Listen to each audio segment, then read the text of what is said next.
Boxing's history doesn't start in 1885. It starts in 1719 in the prize rings of London, with bare fists, no time limits, and no rules anyone had agreed on yet. James Figg became England's first recognized champion, a sword fighter turned boxer who opened the sport's first academy and taught the nobility how to punch. Jack Broughton succeeded him, and in 1743 wrote boxing's first formal rules, the foundation that every sport would build on. Daniel Mendoza followed, inventing scientific footwork and defensive technique, proving a smaller man could beat heavier opponents with speed and intelligence. Tom Cribb became the greatest bare-knuckle champion England ever produced, defending British honor twice against American challenger Tom Molyneux in fights that drew thousands into the countryside. Tom Spring and Tom Sayers continued the tradition, and Jem Mace, the last great English champion, brought the sport to America and shaped everything that followed. Across the Atlantic, the sport was wilder and more dangerous. Tom Hyer became America's first recognized champion in 1849. Joe Goss lasted 87 rounds. Paddy Ryan, Mike McCool, Tom Allen, men who fought for hours in open fields, on riverboats, anywhere they could stay ahead of the law. Then came John L. Sullivan, the Boston Strong Boy, charismatic, fearless, unstoppable, the last bare-knuckle world champion, and the first to fight with gloves. One man standing at the border between two eras, when James J. Corbett knocked out Sullivan in 1892 under Queensberry Rules. Timed rounds, gloves, a referee. Modern boxing was born. Bob Fitzsimmons became the first three-division world champion in history. James Jeffries retired undefeated. Tommy Burns became the only Canadian to ever hold the heavyweight title, defending it 13 times in just 2 years. Jack Johnson shattered a racial barrier in 1908, becoming the first black heavyweight champion, facing hostility, legal persecution, and exile for every year of his reign. Jess Willard. Jack Dempsey, who made boxing the most popular sport in America. Gene Tunney, who beat Dempsey twice and retired undefeated, reading Shakespeare in his dressing room before fights. And then the Depression era. Max Schmeling, Jack Sharkey, the towering Primo Carnera, the hard-hitting Max Baer, and James Braddock, the Cinderella Man, who went from welfare checks to world champion in the darkest decade the country had ever seen. Joe Louis ended the chaos.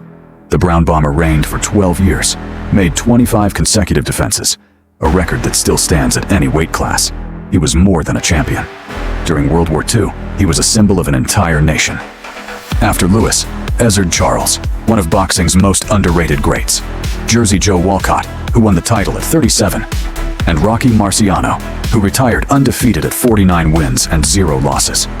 The only heavyweight champion in history to never lose a professional fight. Floyd Patterson became the youngest heavyweight champion in history. Sweden's Ingemar Johansson shocked him. Patterson became the first man ever to regain the title. Then Sonny Liston, the most feared man in boxing, destroyed Patterson twice, until a 22-year-old from Louisville stepped into the ring and made him look slow. Muhammad Ali was stripped of his title in 1967 for refusing the draft. For 3 years, boxing had no heavyweight champion. Then Joe Frazier arrived, Smokin' Joe, who beat Ali in the fight of the century at Madison Square Garden in 1971. George Foreman demolished Frazier. And then came October 1974 in Kinshasa, Zaire. The rumble in the jungle. Ali, dismissed as finished, lying against the ropes, letting Foreman punch himself out, then knocking him down in round 8. It remains one of the most extraordinary moments in sports history. After Ali retired, the heavyweight division entered its most fractured era. Larry Holmes dominated for 7 years, but then the sanctioning bodies multiplied. WBC, WBA, IBF, each with their own champion, their own belt, their own politics. Too many organizations, too many belts, and the reason was money. Each new sanctioning body meant new sanctioning fees, new mandatory challengers, new title fights to promote. The WBC broke away from the WBA in 1963. The IBF was founded in 1983 by a group of American commissioners who felt shut out of the game. The WBO followed in 1988. Every organization had financial incentives to crown their own champion.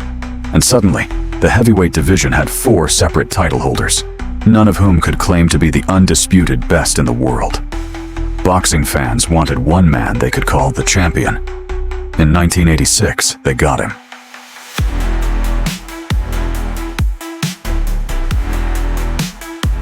Mike Tyson was 20 years old. Within a year, he held every major belt, became the youngest undisputed heavyweight champion in history, and turned a generation of fighters into believers. His combinations were faster than anything anyone had seen since Liston. His power was terrifying, and he seemed unbeatable. Then came Tokyo, February 1990. James Booster Douglas, a 42-1 underdog fighting through personal tragedy, knocked out Mike Tyson in round 10. The most stunning upset in the history of boxing. Evander Holyfield unified the division. Riddick Bowe took it from him, but threw the WBC belt in a bin rather than face mandatory challenger Lennox Lewis. The 90s were the most chaotic decade in heavyweight history. Michael Moorer became the first southpaw to win the title. And then, 45-year-old George Foreman knocked him out in round 10, the oldest heavyweight champion who will ever live. Frank Bruno finally won the title on his 4th attempt. And in one of boxing's most surreal moments, Mike Tyson bit off a piece of Evander Holyfield's ear in front of the entire world. Through the chaos, Lennox Lewis emerged as the true champion of the era. In 1999, he unified all 3 major belts, the last undisputed champion for 25 years. Then came the Klitschkos, 2 brothers from Ukraine who held every major belt between them from 2004 to 2015, the longest period of dominance since Joe Louis. Vladimir alone made 23 consecutive defenses. Tyson Fury arrived in 2015 and outpointed Vladimir in one of boxing's great upsets, then disappeared for 3 years. His return from depression, addiction, and 300 pounds was one of sport's greatest comeback stories. He destroyed Deontay Wilder twice. Anthony Joshua won and lost his titles. Andy Ruiz Jr. shocked the world as the first Mexican-American heavyweight champion. And then Oleksandr Usyk, a cruiserweight, who moved up in weight and outboxed every heavyweight he faced, defeated Tyson Fury in Saudi Arabia in May 2024 to become the first undisputed heavyweight champion in 25 years. 300 years. From James Figg's amphitheater in London to a ring in Riyadh, 100 champions, 1 title.